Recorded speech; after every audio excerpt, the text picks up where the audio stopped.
This is what a trach looks like from the anatomy perspective. Okay, so as we can see, this right here is the trach, and you guys have seen the videos that I've shown of what a trach looks like. So why is it that a child can't always talk with a trach? This is why. When we breathe, we're inhaling through our mouth, the air goes all the way down, and then we exhale through the trachea, right? And all of the air goes into our mouth. But when we have a trach, right? When we have a trach, as you can see, especially with a cuffed trach, that's what this is right there. It's a little balloon. It shuts off all of the air. So no air goes up out of the mouth. All of the air escapes through the trach. That's why it sounds like a stuffy nose.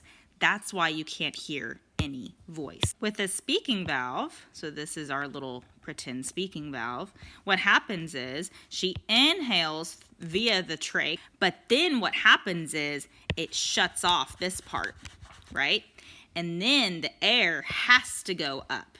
It doesn't go through here. It goes up, out the mouth, and then we have a voice. Now, what if you can hear Paige's voice without the speaking valve? Well, what's happening is Paigey doesn't have a cuff, right? So do you see this extra space right here? This extra space allows when she breathes, she goes in and then the air goes out. Part of it goes up here and then the rest of it goes up out of her mouth. So sometimes she has little voices, like you hear little coos and whatever, but it's not as strong as her voice without a trach. And with the speaking valve, you're going to have a lot more pressure because you're pushing the air into these little corners right here, up and out. That's why it's more difficult for a trached child to be on the speaking valve.